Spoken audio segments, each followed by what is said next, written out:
Thank you very much for the introduction. So thank you first to the organizer of this conference. I'm impressed really by how successful it is. And it is indeed a great opportunity for us, the European Commission, to explain further what CBAM is.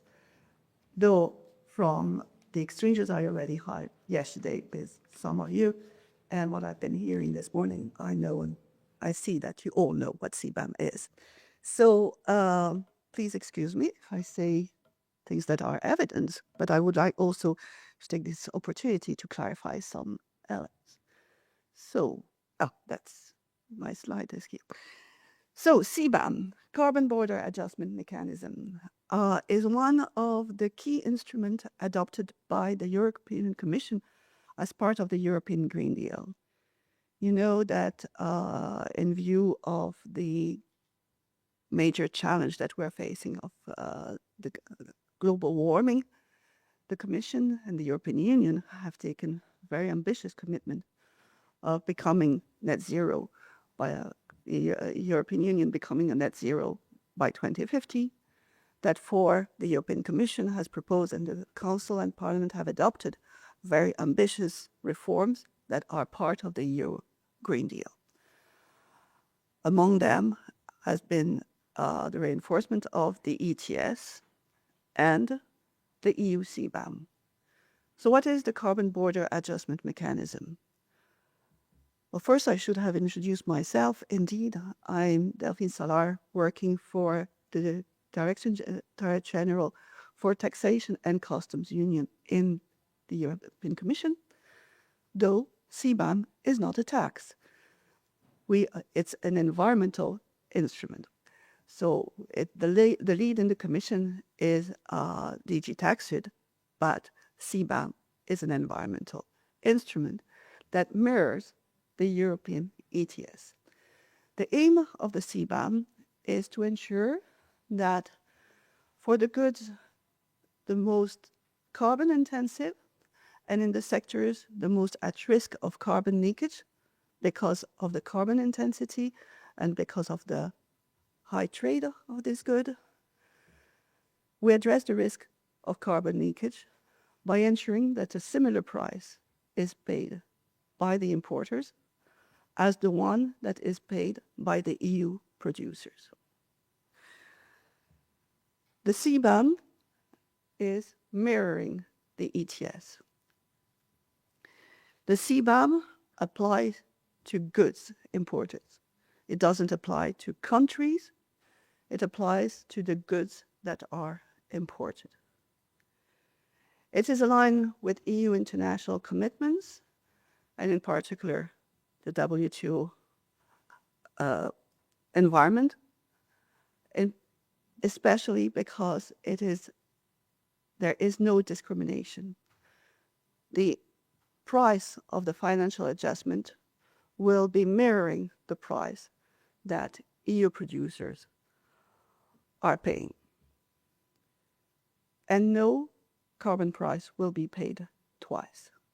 Any carbon price already paid will be deducted. So the CBAM being an environmental instrument, it's focusing on 6 sectors that are most carbon intensive and where the goods most at risk of carbon leakage. Cement, iron and steel, aluminium, fertilizers, electricity, and hydrogen. It is possible, and indeed we will be publishing a report by the end of the year, analyzing or putting forward some proposal with respect of the possible extension of CBAM to some sectors. But any extension of CBAM could be done only to sectors or to goods in sectors that are under EU ETS. Again, this principle of mirroring. I heard a call for transition, and I think indeed that's a very important element when you introduce a new instrument. And the CBAM was constructed with a 2 years, bit more than 2 years transition period It entered into force in October 23, and it's only as of 2026 that the financial adjustment will be due. During 2 years, we have asked importers to report on the goods they imported, the embedded emission, so that we understand further and better how the CBAM will work, so that stakeholders have more time to prepare, and also for us to better reflect the specificities of the production process in the CBAM sectors. And we have learned from this transition period. As mentioned already by the speakers, we have introduced a simplification of CBAM. I will be presenting the detail in the next slide. As of 2026, a CBAM financial adjustment will be due. It will be based on the actual embedded emission, meaning that any decarbonization of the production process will translate in a competitive advantage. When I'm asked, what can we do to prepare for CBAM, my answer is decarbonize. Any company that individually progress in the decarbonization of its competitive advantage, of its production process, will have a competitive advantage. The CBAM is a mirror of the EU ETS. So it is meant to make sure that there is no disadvantage to the imports of goods, meaning that any free allowances that EU producers are receiving will be deducted from the CBAM financial adjustment. It is based on the ETS price, and as I mentioned already, no carbon price should be paid twice, so any carbon price effectively paid will be deducted. The fact that any free allowances granted to EU producers will be deducted from the CBAM financial adjustment means that not only there was a 2-year transition period where only reporting was requested, but also the financial adjustment itself will be introduced over the next 10 years, where the free allowances under under ETS are being phased out. As part of the ambitious commitment under the EU Green Deal, we are phasing out the free allowances given to EU producers.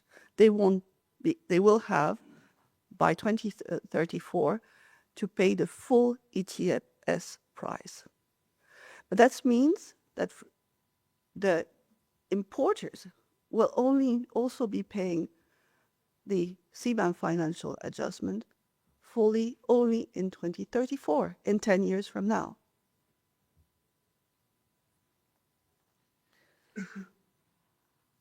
What does CBAM mean for Serbia?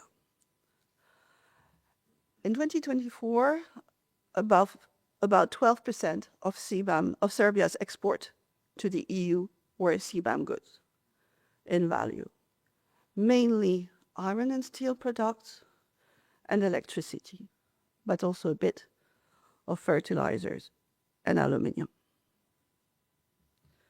And I would like to anticipate already a question that I've been asked. Why is the percentage of CBAM goods in Serbia's export decreasing? It's not that Serbia is exporting less of CBAM goods. It's that if you look at the values, it's not. It's stable. It's that the percentage of CBAM goods is decreasing in Serbian export because Serbia is exporting more of other goods, not exporting less CBAM goods. It's just increasing the share of the other goods. In terms of CBAM reporting, so for 2 years, we've been asking importers to declare the goods they were importing, the quantity of goods, and the embedded emission in the goods. So looking at the data, there is one element that I would like to underline is the on the right-hand chart, the chart on the right-hand side, the chart showing the actual value versus the default value.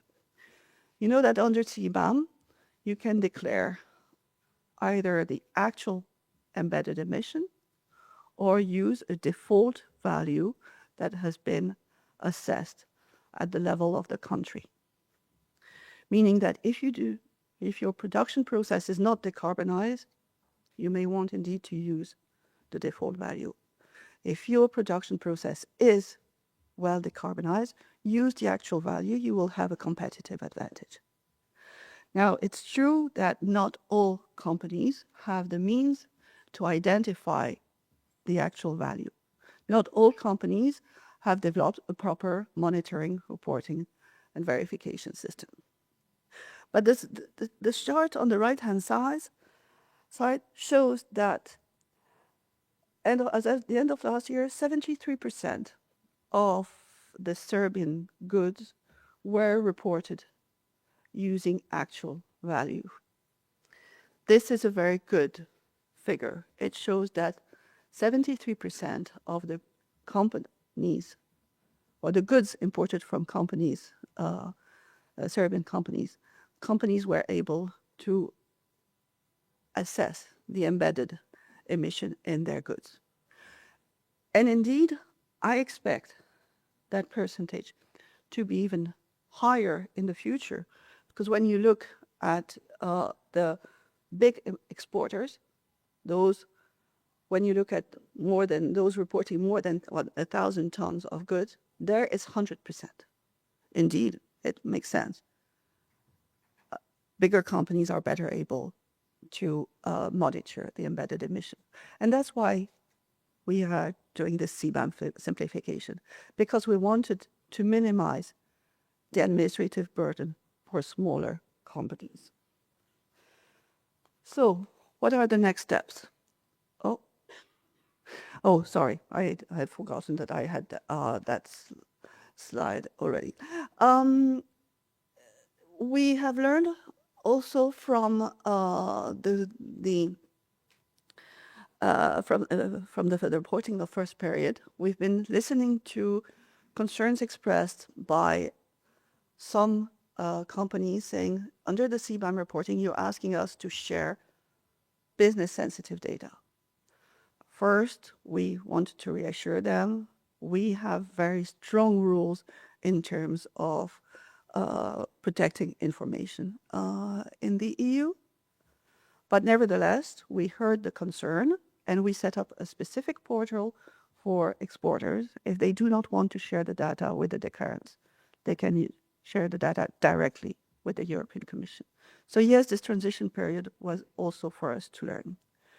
Now, I see that I didn't include there the slide, and I'm going to go back one second, a slide on the next steps.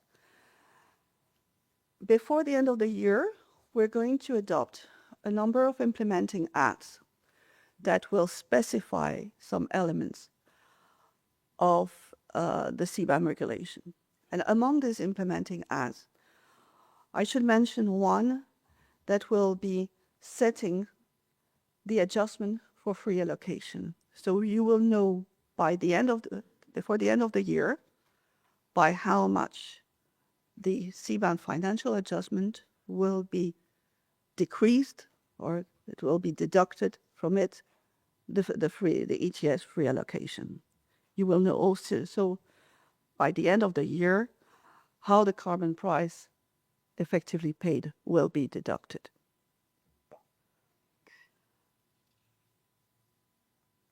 So, CBAM simplification.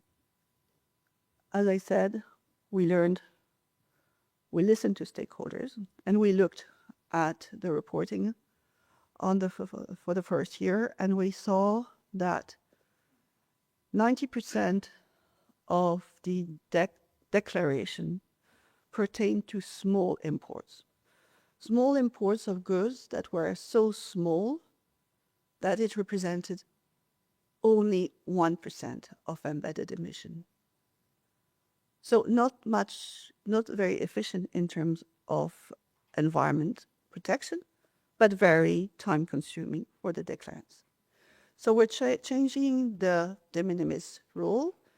It's not only imports of less than 150 euros that are exempt. It will be imports of less than 50 tons across the year that will be exempt. We want to focus CBAM on those imports that are the most meaningful in terms of carbonization or decarbonization, in terms of fight against the risk of climate change. So with exempting the small imports, we will still capture 99% of the embedded emission, but we will have 80% of the declarants that were identified initially that will not have to declare anymore.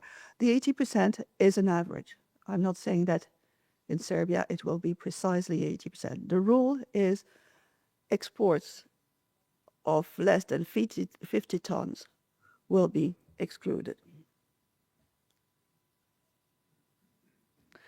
In parallel with this new de minimis rule, we're proposing a number of simplification elements in terms of reporting, including the possibility to use default carbon price for claiming the deduction of carbon price effectively paid.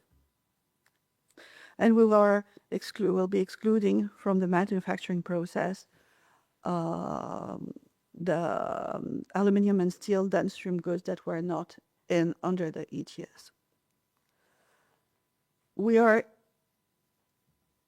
simplifying some elements with respect to the condition of reporting actual values versus default values. We are extending the deadline for submission of the CBAM declarations. And we will be explicitly exempting the emission of precursors that were produced in the EU.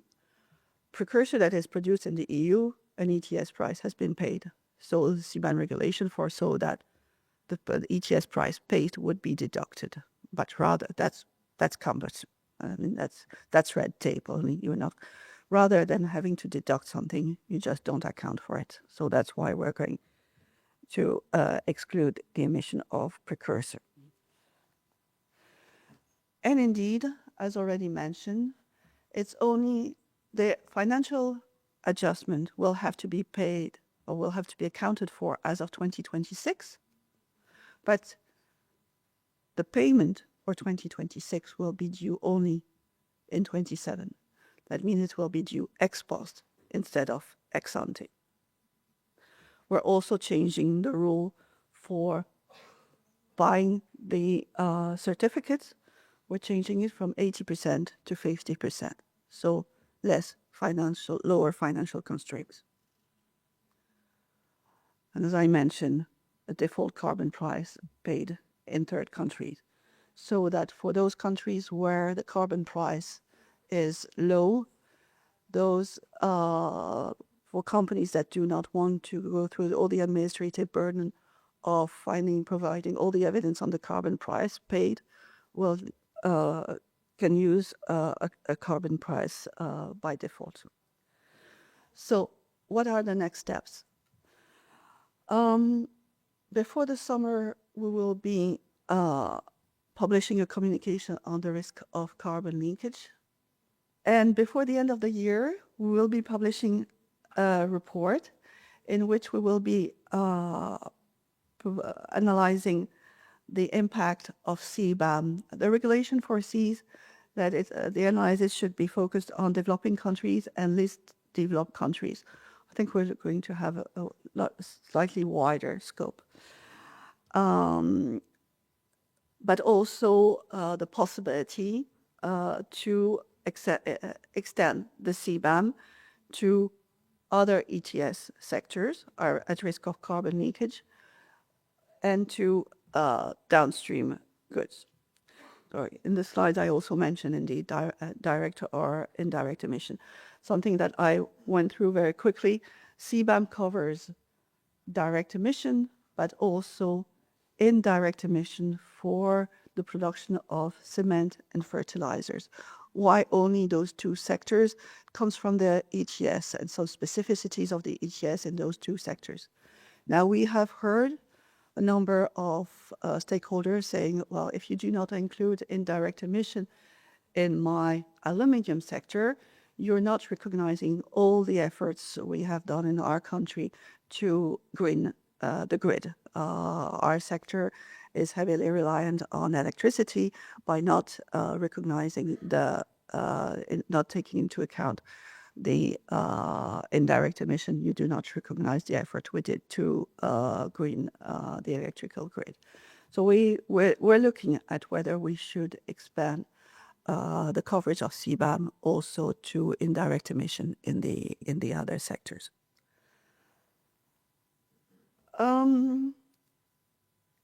Extension of the CBAM good, whether it's to other sectors or to downstream goods. For other sectors, as I said, the first foremost and key criteria is that must be in ETS sectors. For any extension, it must be sector or goods at risk of carbon leakage, so high trade intensity. And a criteria that will be particularly important for any extension of the CBAM goods downstream, so down the value chain, it's the administrative and technical feasibility.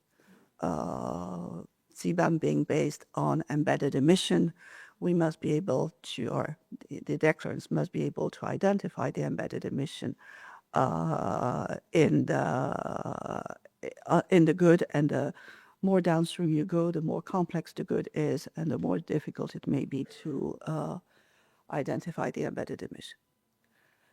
Now, CBAM is a very useful instrument, but we do hear concern that it's a complex instrument.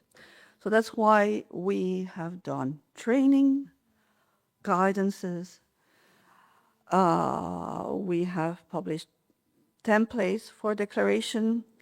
We have a website. You have the address at the top of that page where all this material is available, and in particular, the frequently asked questions, which are regularly updated based on the questions we receive. So I will invite any company that has questions to look at the frequently asked question.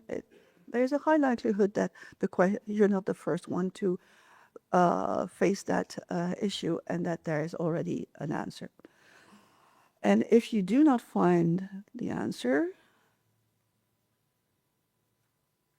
I did change the color, because yesterday I made that presentation and the email address was not visible, and I think that's what you're most interested in, is how you can contact us if you have further questions.